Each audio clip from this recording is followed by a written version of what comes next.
Welcome to the first Wednesday night Bible study series of the new year. And I want to thank you for taking the time to watch this video. And I hope that it's a blessing to you as we journey through another book of the Bible in abbreviated lessons.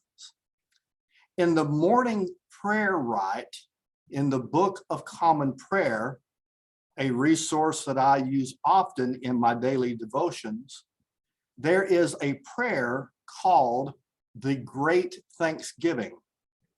And there's a line in that prayer that goes like this, and I quote, "Give us such an awareness of your mercies that with truly thankful hearts, we may show forth your praise, not only with our lips, but in our lives, by giving up ourselves to your service and by walking before you in holiness and righteousness all of our days." If there is a book of the Bible that focuses on showing forth praise, not only with our lips, but with our lives, it is the letter of James, written to the 12 tribes scattered among the nations. In other words, most likely the letter was written to diaspora Jews.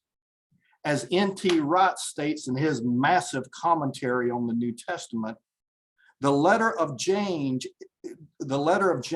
is a commendation of Jewish Christians to non-Jesus believing Jews, as well as a source of encouragement and strength to the early Jewish Christians. For the purposes of this Bible study, I want us to look at James as a letter that gets straight to the point about what Christian life and conduct should look like. It is a letter about putting Christianity into practice. It's a letter that shows us how to show forth praise, not only with our lips, but with our lives. As with all of these Zoom Bible studies, our lessons will be short, and it's very doubtful that I will be able to go chapter by chapter and verse by verse. I'd like to get through this Bible study in time to start a new one for the season of Lent, which will arrive this year in March. Because of time limitations, I'm not going to get too deep into all the authorship issues. As many of you know, authorship of biblical books is always debated, and rarely is there total agreement. I believe that the book of James was written by James, the brother, technically half-brother of Jesus. James, the brother of Jesus, was one of the main leaders of the Jerusalem church. And James plays a big role in the first half of the book of Acts. And he is listed by Paul in Galatians 2:9 as one of the three pillars of the early church, along with Peter and John. There's no doubt that James, the brother of Jesus, had gravitas. To me, and it's just to me, it makes perfect sense that an early church leader such as James would write a pastoral letter to Jewish Christians spread throughout the diaspora. If leaders like Paul and Peter and John wrote letters, why wouldn't James also write letters? And there are other reasons I believe that there's a strong argument for James, the brother of Jesus, to be the author, but we just don't have time to get into it, and it's not a deep academic class. I just wanted to bring up this issue of authorship so that you would know that the question of authorship is debated, and to let you know where I stood in that debate. Now, unlike the Old Testament, there is no designation of wisdom books in the New Testament. But if there were, the book of James would be it. As Eugene Peterson wrote in his introduction to the book of James, quote, "Deep and living wisdom is on display here. Wisdom both rare and essential. Wisdom is not primarily knowing the truth, although it certainly includes that. It is skill for living. For what good is a truth if we don't know how to live it? What good is an intention if we can't sustain it? So let's get into the book of James and the book of the Bible that gives us instruction in living out what it means to be a follower of Jesus, how to show forth praise, not only with our lips, but with our lives. Our first lesson comes from the first chapter, and right off the bat, James gives nuggets of wisdom and instruction. James chapter 1, beginning at verse 1 and going through verse 4. From James, a servant of God and our Savior, Jesus Christ, to the 12 tribes of the diaspora, greetings. Think of it as pure joy, my siblings, whenever you face trials of any sort. You understand that your faith is put to the test only to make you patient.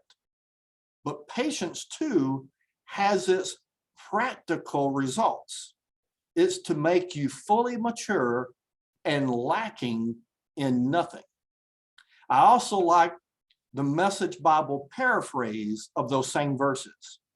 Consider it a sheer gift, friends, when tests and challenges come at you from all sides.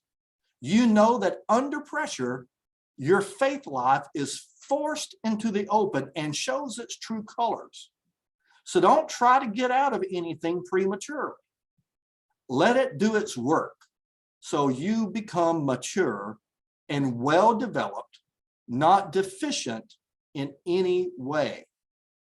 The first word of instruction that James gives us is about maintaining proper perspective when we face tough times and trials and tests and challenges in life.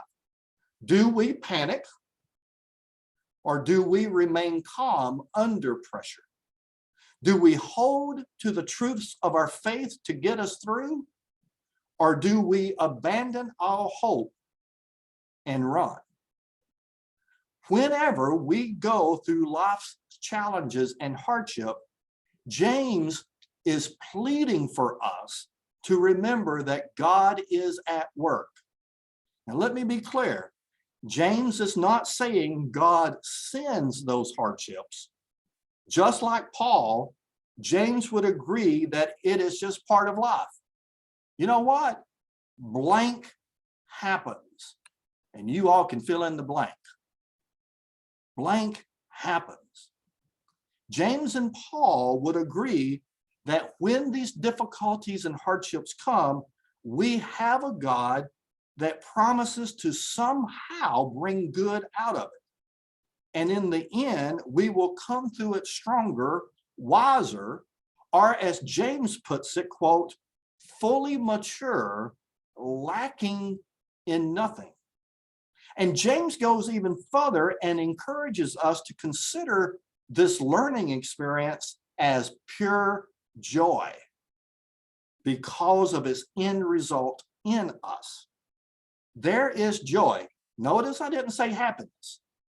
There is joy, not necessarily happiness, in knowing that we can trust God and all of God's promises to get us through whatever trial or challenge that we might be facing.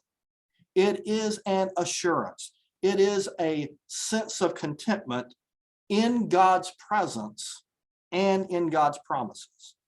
But James doesn't leave us there. He goes a little further by stating that these trials and challenges should motivate us to prayer and to specifically pray for wisdom, rather than doubting or being, quote, double-minded. In James 1, I'll pick up at verse 5, right after he talked about consider it pure joy when we go through these difficulties. James says, if you lack wisdom, in other words, if you don't know what to do, if you lack wisdom, ask for it from God, who gives generously and ungrudgingly to all, and it will be given to you. That's a promise. But you must ask in faith, never doubting, for the doubter is like the surf tossed and driven by the wind. People like this must not expect to receive anything from God, for they are devious and erratic in all that they do. So, what does a prayer of wisdom look like? Now, I'm sure that there are different answers to that question. But for me, and I'm teaching this lesson, but for me, my thoughts go to King Solomon, Israel's third king. For those who might not know the story, when Solomon became king, God appeared to him in a dream and said to Solomon, "Ask whatever you wish, and I will give it to you." When Solomon asked for wisdom instead of riches and long life or victory over his enemies, God decided to grant him not only great wisdom, but also incredible riches and fame. Solomon's prayer of wisdom is found in 1 Kings chapter 3, verses 6 through 9. And most of that prayer is about governing Israel. Give me wisdom to govern your people. But based on that structure of Solomon's prayer and inspired by it, I've come up with a prayer of wisdom for difficult and trying times.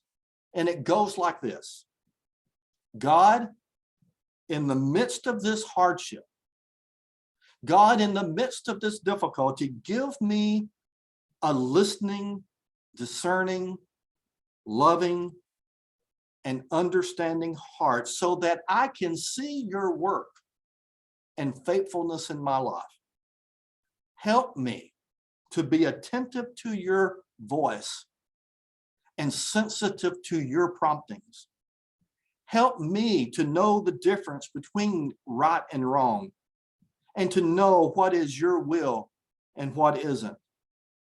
Grant me the gift of joy, for I know that according to your promises, you will get me through this, and it will be for my good, making me more mature and lacking in nothing. I hope that's helpful to you. Rewind the tape if you need to. I believe James is simply reminding us that it isn't about if troubles and trials come. It's about how we respond when they come. For it is in the hardship and times of difficulty that we discover that the truths of Christianity can indeed be lived out. Christianity works. Even in the bad times, I want you to know that we can indeed show forth praise, not only with our lips, but with our lives. Until next week, God's abundant grace and peace to you.